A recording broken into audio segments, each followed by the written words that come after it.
Welcome to Gets Real, the podcast where we discuss real issues that matter to you. Today's topic is all about preparing to become a wife. While being a girlfriend is a great stage for the relationship, it is not the same as being a wife.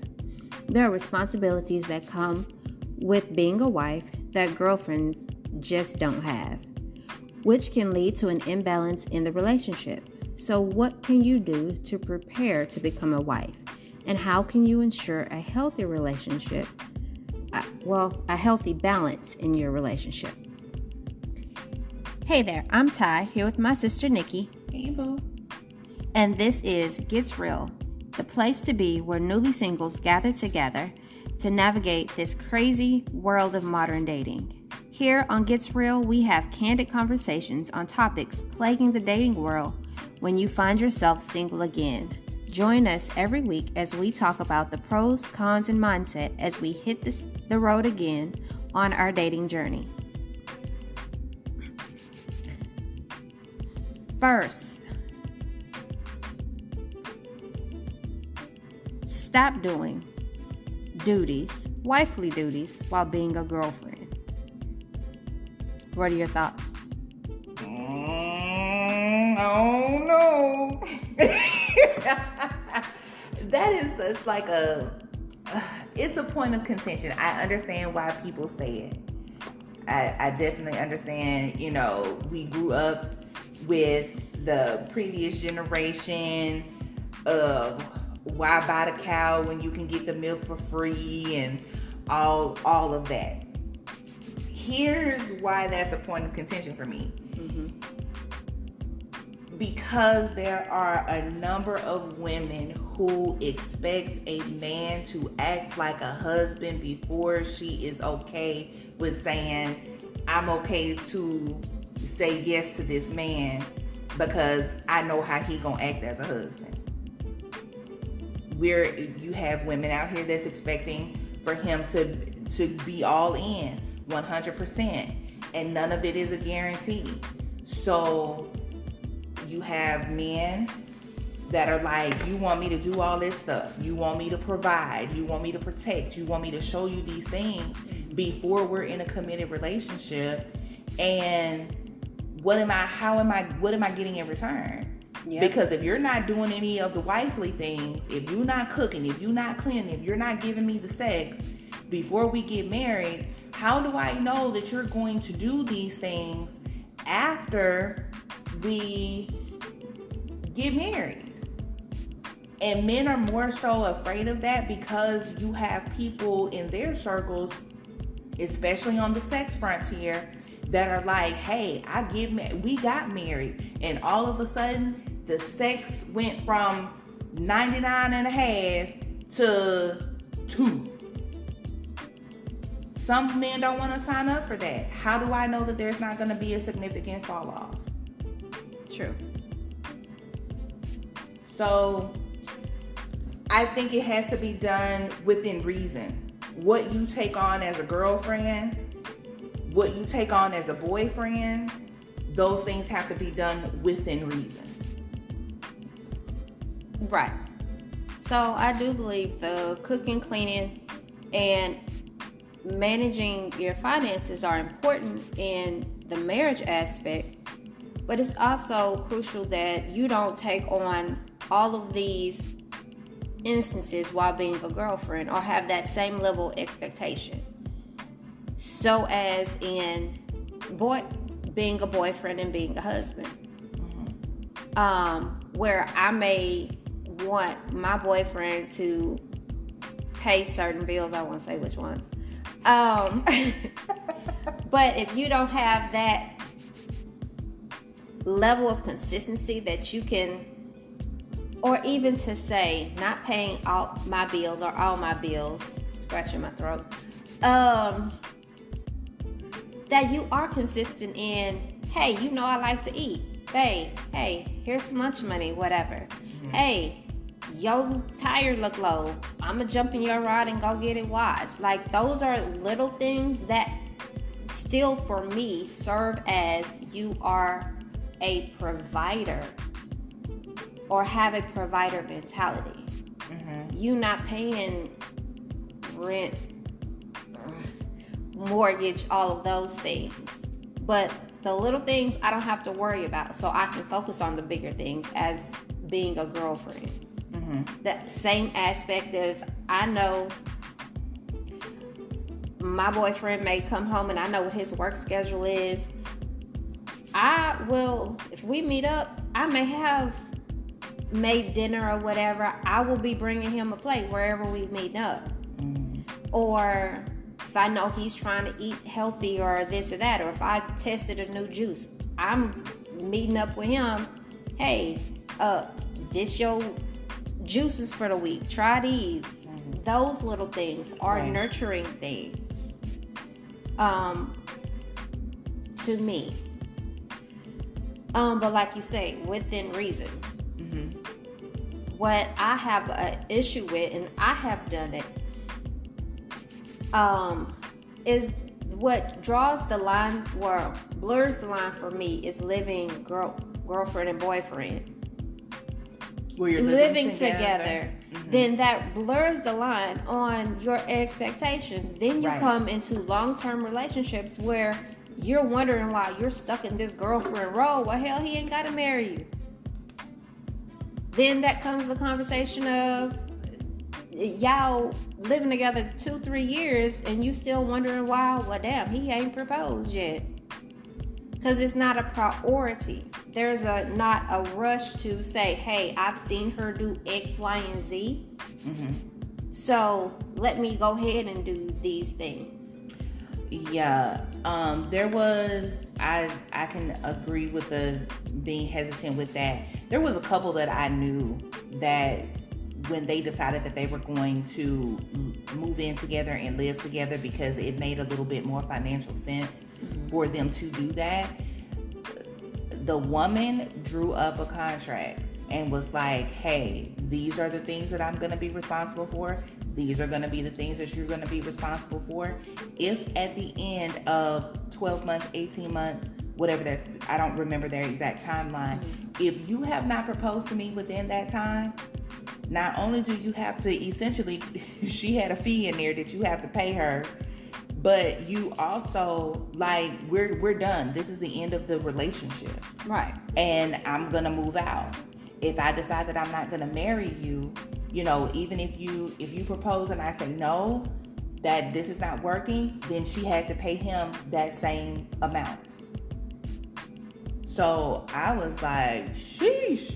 That contract. Just saying. But I have thought about that many times with being in a relationship, and especially on my end where I've been in a relationship and moved in with somebody, and within 3 months we were engaged. I've also lived with somebody 2-3 years, and then at the end of that, when he did propose, and I was like, hey, I'm glad you proposed, but there are some issues in our relationship. If we can't work through these things within this year, then I'm out.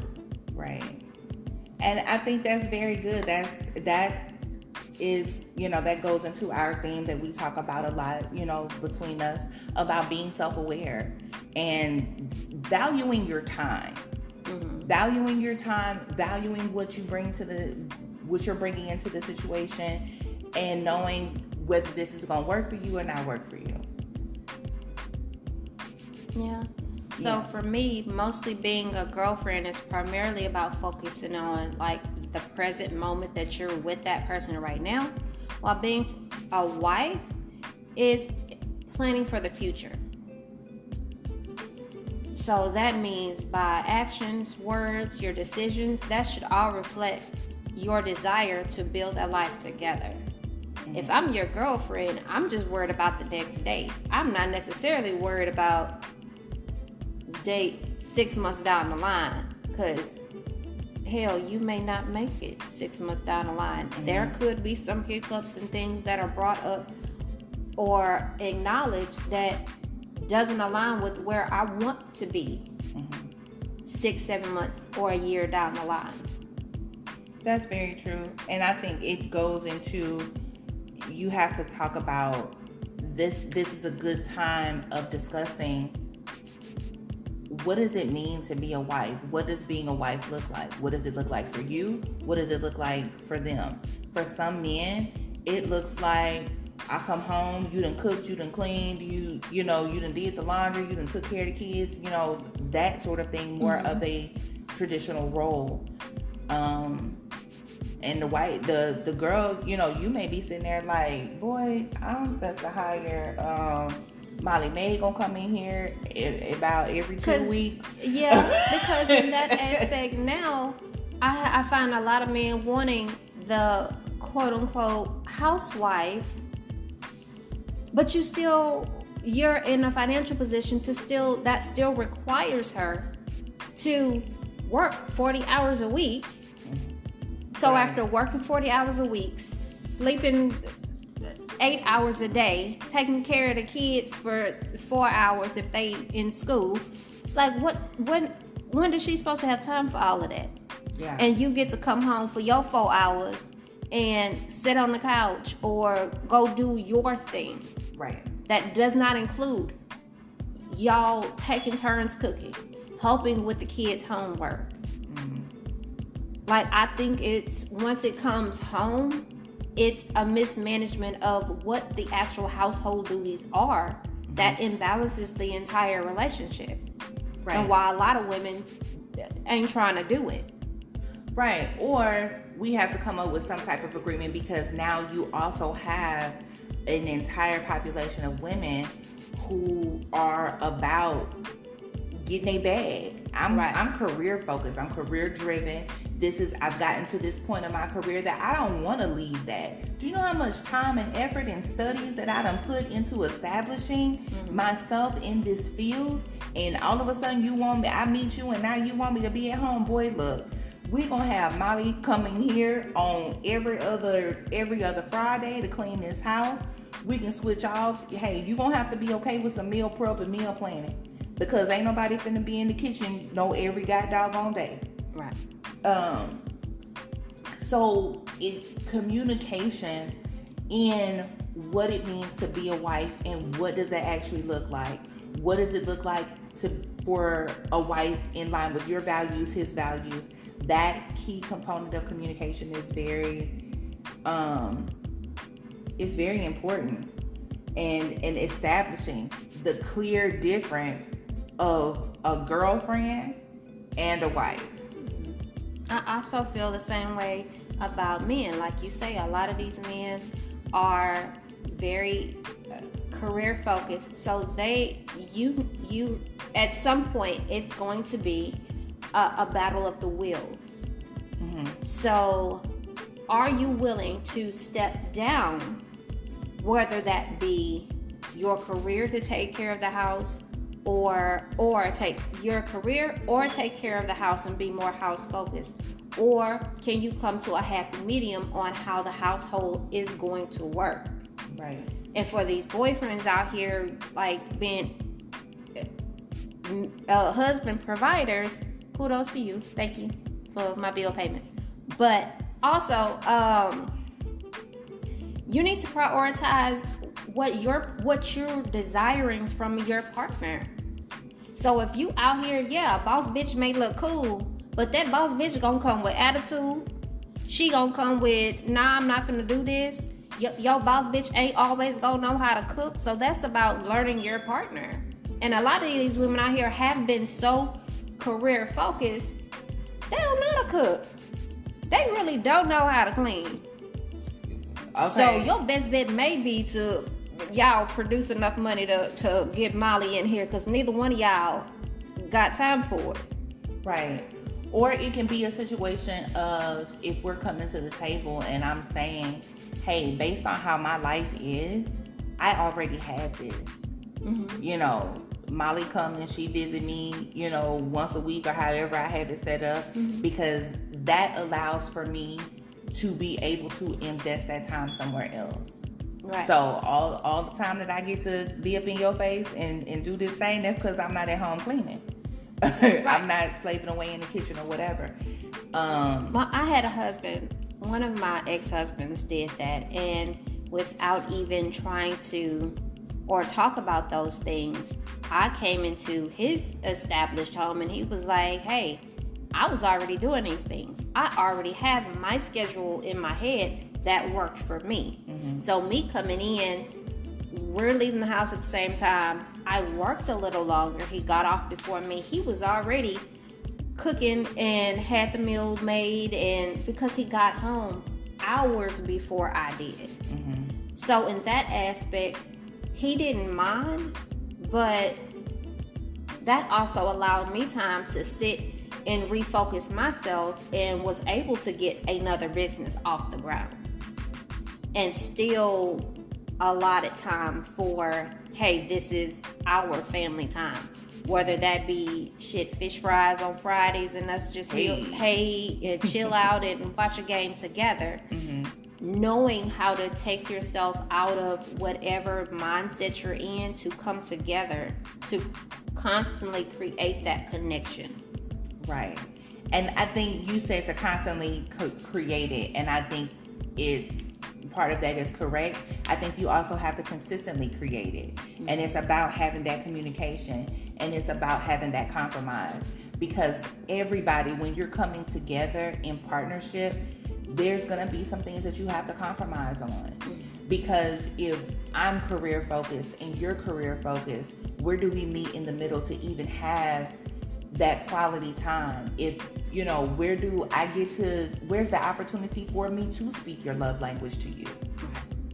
Is this about me getting up and I'm running around and I've packed your lunch for the day, mm-hmm. or packed your snacks, or made you coffee in the morning, or whatever? You have to be very intentional in creating what that's going to look like, how the house is going to flow. What is your marriage? Not the wedding. What is your marriage going to look like? That's often a conversation that doesn't happen often enough when you've reached that point of saying we're going to go this far. Mm-hmm. I think it's highly glossed over when you get into marriage counseling. I had premarital counseling for both of my marriages. Nobody ever talked to us about what the actual marriage looked like. It was more so based on the biblical standpoint of you supposed to do what he tell you to do. You supposed to submit to him. Nobody said anything about, hey, it's going to be some stuff that's going to come up that you ain't going to like and you ain't going to like. How y'all going to work that out? What are your problem solving skills? Who's going to be responsible for this? Nobody talks about shared responsibility and having a united front. So I think that counselors, therapists, Christian counselors, everybody needs to do better, because even in the life that you live, your own marital experience, you know that you've had to compromise. So why are you not prepping these new couples, regardless of age, on how to be with each other?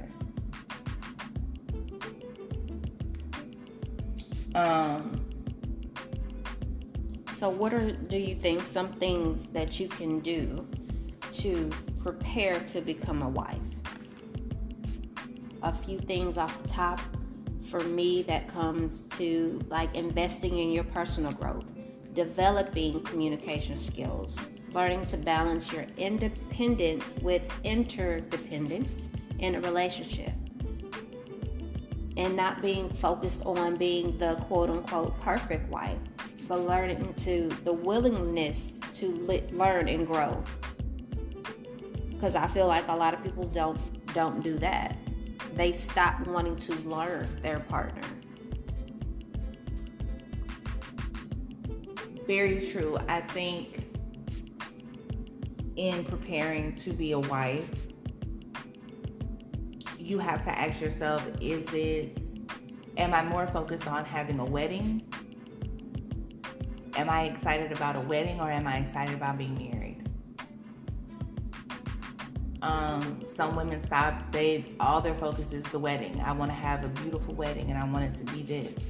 You have a life outside. There's going to be something that after you say, I do, I will, I shall. There's a whole nother something that starts. That's just the beginning. That's not the end. That's not the peak. That's the beginning. Right. and then you start to trek up the side of the roller coaster. Yeah. that is it. Then the constant balance, like you said, you get the ring and then your focus is the wedding. You don't think to prep beyond the marriage or what that looks like. Beyond then the then you get married, and then you start popping out babies because y'all excited to be married, and everything gets blurred because now you've thrown another body and another dynamic into a relationship and into your marriage that you weren't prepared for the marriage part. Absolutely. And I'm gonna slide this in right here because you said it. People, when you see these young people getting married, don't be asking them about, when y'all gonna have a baby. Let them get used to each other. And the different dynamics of marriage. Different dynamic of marriage. Because let me tell you, in my experience, even though when I got married to my second husband, I was done having babies. But there was such a change and a shift. Even though we lived together before we got married, I honestly felt like there was a shift and a change once we said, I do, I will, and I shall. Whether that was a level of expectation, a different level of responsibility, like that shit really hit. And it's like, okay, well shit, I can't sit up here and be like, oh, this nigga done pissed me off, so I'm supposed to be out. You finna be out where? Yeah. I'm finna go tell my mama on you, and she gonna send me right back home. Because that's where you need to be. You need to work that out with your husband. So, can she provide, wifely guidance from an older woman, someone who had been married for a significant amount of years? Yes, but at the end of the day, you got to work that out with your man. You got to work that out with your husband. I agree with preparing to be a wife. Again, here we are with self-awareness. When you think about a wife and you think about your examples of a wife, is that something you really want to do? And who are your examples? Yes, absolutely. Who are your examples? Who were your examples? What were the things you liked? And I'm sure you've seen some things that you did not like. Right. And it's not a knock against the other woman. It's just, you just knew you didn't want to do that. Yeah. And that's just it. Yeah. So being aware of that, and then talk to other married women. Talk to a variety of married women, because not all marriages are the same. Not everybody handles you can have the exact same issue, and you can get 3 different responses from 3 different women on how to handle that. And it's not to confuse you, but it's just to let you know, and it gives a perfect example of what works for one person doesn't necessarily work for somebody else, or somebody else may work it a little different, and it works very well for their marriage. So part of preparing to be a wife, preparing to be a husband, because y'all need preparation too, it's about having those hard conversations with your partner before you say, I do, I will, and I shall. I honestly believe in going to therapy together for a period of time. More than 2 sessions, definitely. Because you have to get to, how do you handle yourself in loss? What does that look like for you? Do you want me to hug you? You want me to touch you? I need to give you your space? Like, having those types of conversations. Have you seen this person have any type of loss, whether it's losing somebody, whether it's losing a job? How do you handle yourself financially? Are you good with money? Are you not good with money? Those are questions that you have to ask and answer. They're uncomfortable, but you need to have them, right? Because these are the things that's going to come back to get you at the end when you like, I'm at my wit's end and I don't want to do this no more. Why don't you want to do it? A lot of times when people get divorced, you get divorced behind the things you refuse to discuss and to understand. So definitely communicating more is preparation for being a wife to me. Right.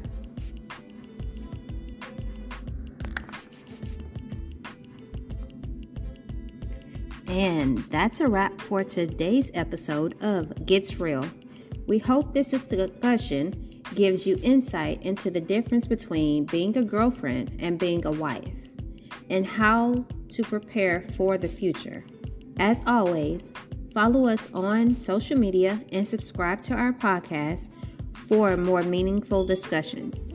Thank you for tuning in, and until next time, let's keep getting real.